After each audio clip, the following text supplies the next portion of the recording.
Namaste and welcome everyone to the Hindu American Dream podcast, where we interview thriving professionals from various walks of life. My name is Gargi Kand, and I was the Hindu Yuva Purdue Vice President, and I'm currently working for AT&T as a product manager. Today we have Shefali Panicker, who is a talented Hindu Canadian singer. But before we get started, can you give a short introduction about yourself, and then we can dive into some questions. Sure. Namaste, everybody. Thank you, Gargi, and everybody at Hindu Yuva for having me on this podcast. I'm really excited to be here. My name is Shefali Panicker. I'm 22 years old, and I'm from Canada, specifically Ontario. And I recently have kind of gained a social media platform through sharing my love for music, especially on TikTok and YouTube and Instagram. And I'm happy to talk about all of that and more today. Awesome. Thank you for sharing. So, I am especially excited to hear your journey about classical music because I also learned Hindustani classical for a couple of years. And it has had such a lasting impact on me. So, if you could share a little bit about your experience and your journey through classical music. Sure. Around 6 years old, I think my parents saw that I had some inclination towards music, and they decided to put me in Carnatic music lessons. So, like you said, Hindustani is mostly from northern India. Carnatic music originates from Tamil Nadu and southern India. So, I'm from South India. I'm Malayali, so I guess my parents were like, "Go learn some Carnatic music," and I learned from my guru for almost 14 years, pretty regularly. And recently, I've actually gone back and I'm learning from her again. And classical music has really changed my life, not just as an artist, but also as a an Indo-Canadian living abroad, and also just as a Hindu. I feel like classical music gave me that tangible way of connecting with my culture and religion, which I felt was kind of difficult in other ways.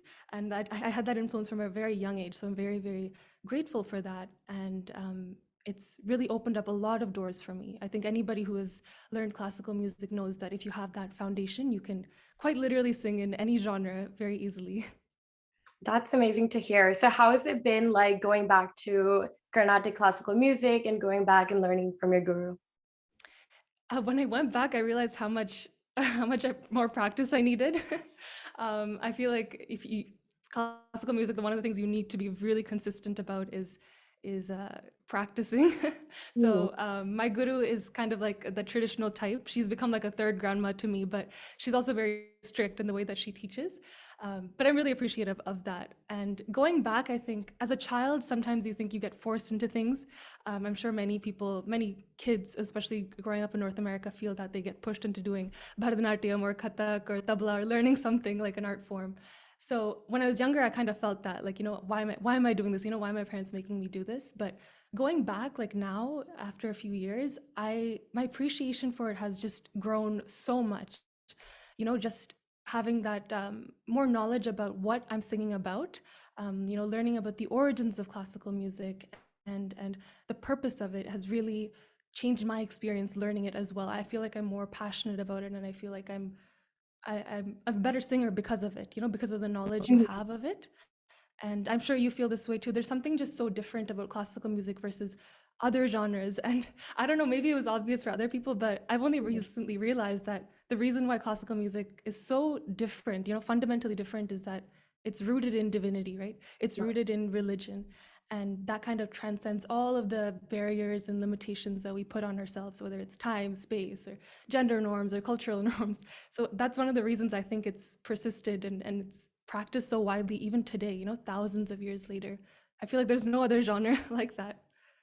No, I totally agree. So, how has your experience with Carnatic music helped you pick up other musical styles, genres, things like that? Like I said before, I feel like classical music really allows you to practice your range. All sorts of pieces you learn, you really make your voice very flexible. And many of, even just Bollywood, you look at all the top Bollywood singers today, they're all very highly trained in classical music. So learning classical music gave me that foundation, a really solid foundation to explore so many different genres. I like to sing Bollywood or, regional music, Mhm. pop, whatever it is. I think it's given me that foundation, like I said. It's made me more confident of a singer. Awesome. That's amazing. So, a little segue into TikTok now. So, I know I've been following your journey for a while, all of your different like mashups and beats into one, different languages, things like that. So, how has your TikTok journey been? When did it start? And what kind of made you um, portray your passion for music into TikTok and just kind of explain that? Sure. So when TikTok first came out, I was really, really skeptical about it. I just thought it was, this cringy app where people just, lip sync and whatever. And Right. then my friend told me, one of my really close friends, she said, you have to get on TikTok. It's like Vine, but crazier. I was like, okay, fine.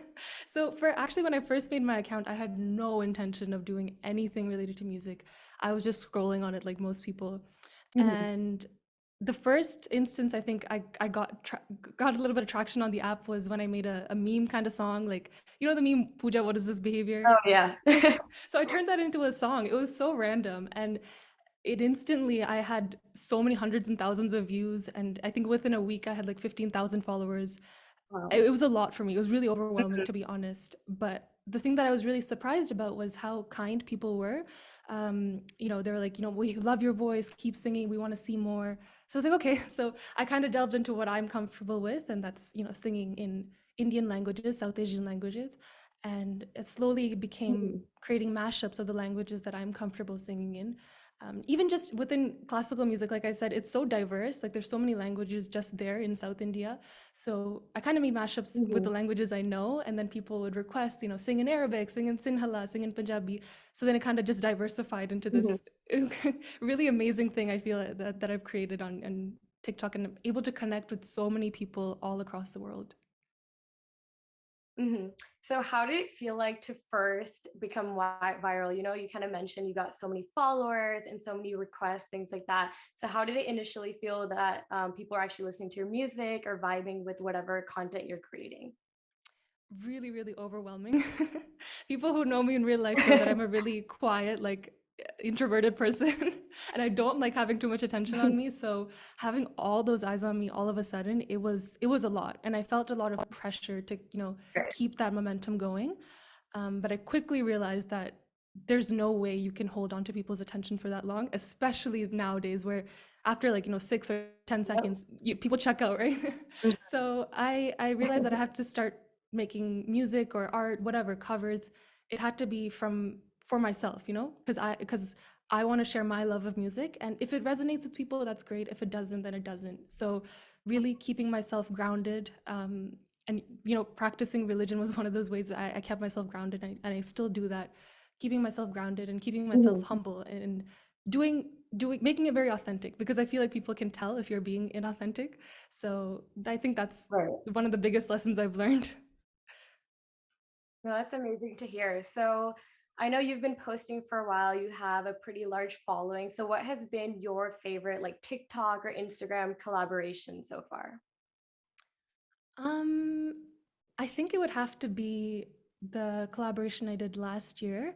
So for Hindu Yuva for Mhm. 15 years, the anniversary of 15 years, we did a project, a musical project, essentially creating a Ram Bhajan, but kind of modernizing it a little bit. So it kind of appeals with youth and younger people. And I was not expecting this, but we got to collab with Krishna Das ji, who's a huge, huge musician and very popular in the Hindu bhajan space. So creating this bhajan, I think Mhm. I would have never imagined this would have ever happened. So I think that's my Right. favorite collaboration so far. So, kind of touching upon that further, you kind of expressed your passion about Hinduism, your religion, things like that. So, how do you kind of integrate that into your music, into your lifestyle, and just into your personality? So I think, like many people who grow up outside of India, I struggled with my identity a lot when I was younger, especially with my Hindu identity, because I grew up in an area that was mostly white, So although I didn't experience any explicit racism or discrimination, there was always that underlying feeling that, I'm not enough, or, I should be ashamed of this or whatever. And now looking back, I know Mhm. it's because of ignorance, right? I didn't know. I was a child, like I didn't know what it meant to be Indian or Hindu or whatever it is. So Mhm. now I've grown and I've learned a lot, and I'm very proud to be Hindu, right? I'm proud of my faith, and kind of integrating my art with that is where I want to keep going. And like I said, the project with Krishna Das ji and that Ram Bhajan was, I think, the beginning. And I want to keep creating bhajans and devotional music and show to people that it can be something very modern and it can be something very enjoyable to listen to. You know, it doesn't always have to be classical music. Not everybody can appreciate that. So kind of making it more, how do I say this, more accessible or more enjoyable for more people is where I kind of want to go with my musical journey. Amazing. So I know as a content creator, a singer who is openly Hindu, have you kind of met like-minded people in your space who are kind of proudly Hindu, sharing it through their music, their art, things like that? Yeah, I think that's one of the most amazing things about TikTok and social media is being able to Mhm. connect with like-minded people, like you said, Right. and so many amazing, amazing creators I've been able to interact with, dancers, you know, Bharatanatyam dancers, other Carnatic singers, and they all kind of they all surround their platform around promoting Hinduism, right, in a very entertaining way. So Mhm. I've been very grateful to interact with those kinds of people, and there's a very beautiful community online. I feel like these days, Mhm. promoting Hinduism in a beautiful way. Awesome. So are you trained in any dance form and what's your relationship with dance been like?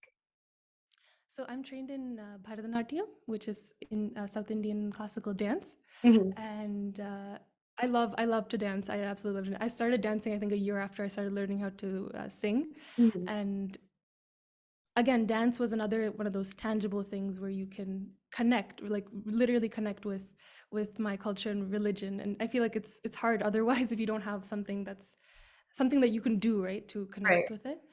Um, and yeah, I mean, to be honest, I've kind of stopped dancing the past few years, but I should probably get back into it. Mhm. But yeah, again, Bharatanatyam has been one of the second most biggest passion of my life, other than music. So have you done your RnG Serum and how has it been just being dedicated to Carnatic music and Bharatanatyam? And how do you kind of manage that with your current lifestyle? Yeah, so I did my Arangetram in 2015, which is a while ago now. Mhm. That was a very, very rigorous process. I am sure anybody who has done any sort of Arangetram in any art form knows you got to Mhm. train for a long time, and that was a very, very eye-opening process for me because I saw how how deep and how profound that art form can be. You know, it's not just storytelling, but there's a lot of devotion, there's a lot of bhakti that goes into it, Mhm. and on top of all the technical aspects of it. So it really, really tested my endurance for that year. So if anybody's doing any sort of dance form, I really highly encourage you to do some sort of arangetram. It doesn't have to be big, some small arangetram where you can really test your endurance. Mhm. Um, and how I incorporate that into my lifestyle, well, I try to dedicate at least a few hours a week to do music, at least for now. Mhm. I'm still a student, so I still have those responsibilities, but Right. I always make time for music. I feel like if you truly love something, you'll make time for that no matter what. And that's my commitment for music and dance. Love that. So growing up in Canada, did you know from a very young age that you'd be sharing your love for music and dance in the way you do currently? No, absolutely not. Would have never thought, never ever. Like I said, I'm a very quiet person. I like to keep to Mhm. myself, and even growing up, I never thought I had anything special in my voice or anything. Mhm. I just thought I was a good singer. You know, it wasn't great. I didn't have anything that was super unique, but making or creating this platform online has really boosted my confidence as an artist because I see that I do have something unique, and I truly believe that if I can do it, anybody can. If you have some sort of talent, Mhm. this is the time, you know, to create that niche online. And TikTok is one of those platforms that it's really easy to create a platform because you don't have to have a lot of following to reach a lot of people. Mhm. So, you know, whenever I meet like-minded people, I'm like, you know, post, you know, if you have a talent, if you have something special, post it because you have no idea how many more people it can resonate with. That makes sense. So I also saw on your social media that you also have been a part of a lot of interesting Seva projects such as Chinmay Mission, Seva International, things like that. So can you just elaborate on your experiences with these organizations, what you have done, and just expand further? Sure. So I think as you learn about your faith, learning about it is one thing, but then actually putting it into practice is a second thing. Mhm. So the way I like to put it in practice is through Seva, or selfless service, and that's through these organizations. I can do it pretty easily. Mhm. So Chinmay Mission specifically, I went through the whole Balvir program from, I think I was 12 years old when I started, and I graduated from high school through that program. And I've actually been teaching now for 5 years at my local center. Mhm. And teaching it's such a beautiful experience. You get to teach the young children, and Chinmay Mission is set up in a way that they have a really comprehensive curriculum. So it's very structured, but then you can Right. also add your own twist to it. So you learn a lot about yourself, and you get to Mhm. also share that knowledge with the young children, which I really, really love teaching. And Seva International, again, Seva Canada, same thing. You get to do so many Seva projects. I've been really fortunate to go serve in a village in Kerala for a month, um, and kind of working with the tribal populations there. And I got to actually integrate my passions for public health and also, Hinduism and all of this there, because Mhm. we worked on a lot of healthcare initiatives there. Mhm. So it's really, I'm so grateful for these opportunities, because I really get to put this knowledge into practice. Knowledge is useless if you can't practice it. So through these adventures or ventures, I guess, I get to really see it out and practice it. Awesome, amazing. So your experience in Kerala sounds super interesting, and you kind of touched upon public health. So is that kind of your future career? And is that kind of what you want to do going forward? So I wish I could do music for the rest of my life, but I now have to be realistic about it. So Mhm. yeah, like I said, my other passion is public health and healthcare. Right. So I am continuing doing a master's in public health. So I'll see where that takes me, but music will be something that I'm always continuously going to be doing no matter what. Amazing. So, kind of going back to music and how you started, are there any future collaborations that you're looking forward for, or any new like upcoming projects or anything? At the moment, nothing really. Mhm. um, I'm kind of focusing on school for a bit now, but Mhm. something I really, really do want to do in the near future, hopefully, is create my own music. It's Mhm. awesome to do covers and stuff, but at the end of the day, it's not my Right. creation. It's somebody else's art. So Mhm. I want to kind of create original music, and another thing I really want to do is create an album of bhajans, and again put that kind of modern twist on it where people our age can Mhm. relate to it and appreciate it Right. more widely. So hopefully it happens within the next few years. In due time. So, I know you've been singing in a lot of different languages and kind of mashing it up. So, is there any favorite language that you like to sing in, other than Hindi or English? Other than Hindi or English, I really like to sing in French.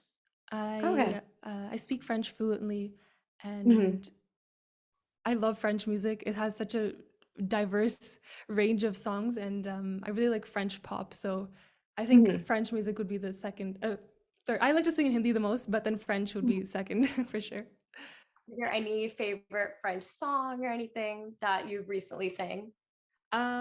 Recently I'm obsessed with Nej, I think is how you say her name. Mhm. I think she's Moroccan French singer, and her songs. There's one song called Ma Colombe, and then she also has another song called Bajo. I love her music. And Mhm. actually recently I sang a little snippet of her song in one of my mashups, and Oh, nice. she responded to my story and like Oh reposted it and my stuff. I was like, god. oh my god, kind of fangirling moment. But yeah, I love her music. That's amazing. Are there any what are your top 3 favorite singers from all languages, genres, all of that? I'd have to say my favorite singer. I have so many, but I'll give you like top three or four. I think top would be Shreya Ghoshal. I absolutely love her voice, and even more than her voice, I love her personality. Like I've watched all of her interviews, and she seems like such a down to earth and humble person. And I would love to meet her one day. That's my dream, or to at least see her in concert. Definitely Shreya Ghoshal, A.R. Rahman sir.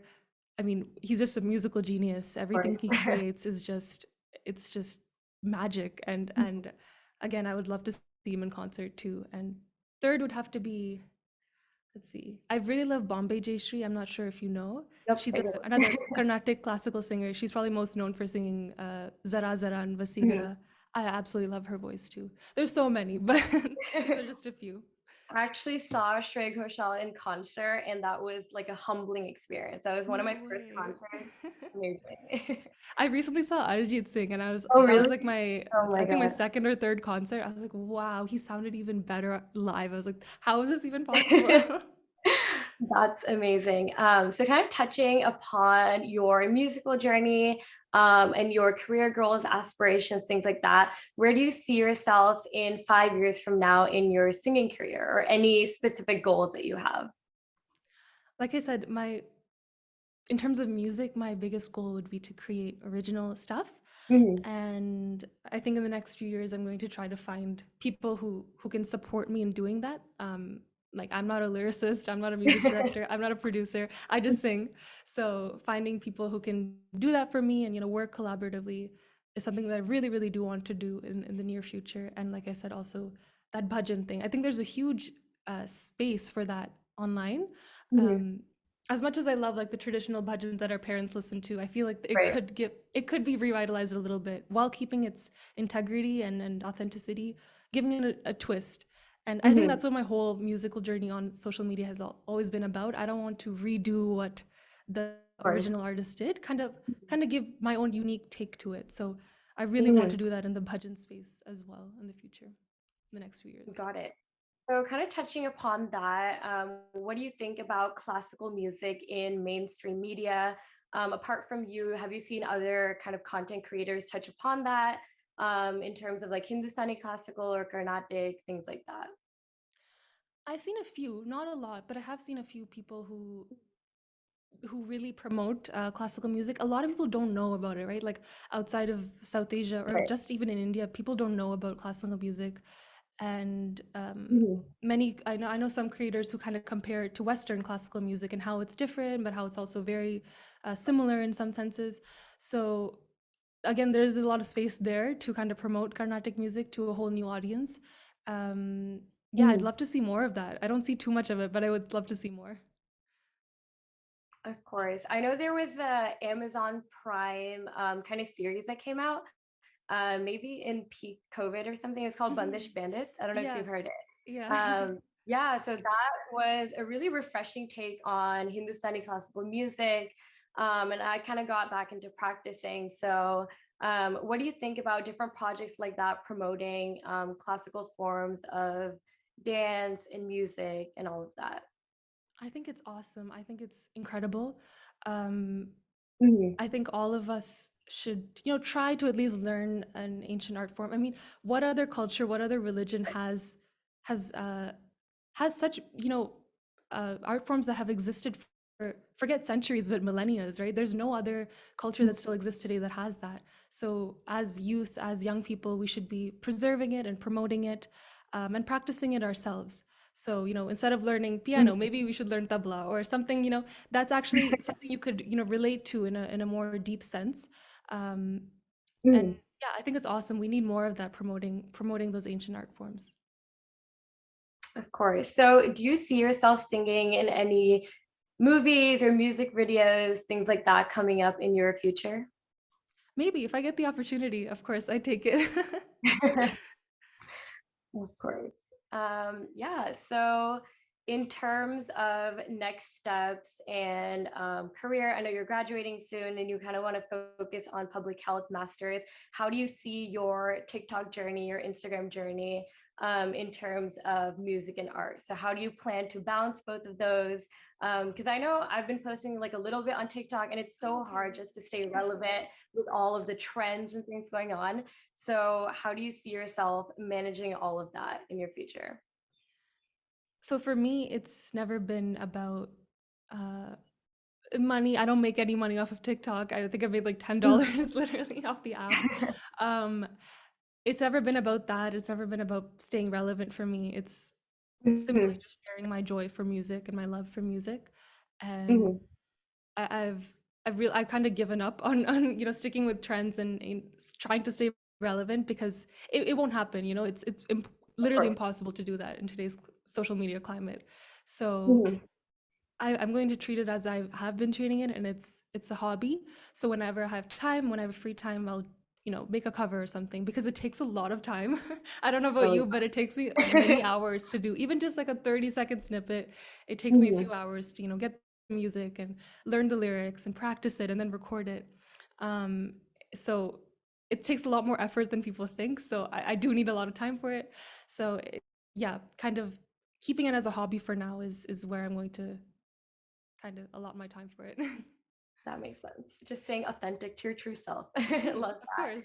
that. So as we conclude the interview, is there anything that you want to share about your passion for dance, music, and what it means to be Hindu?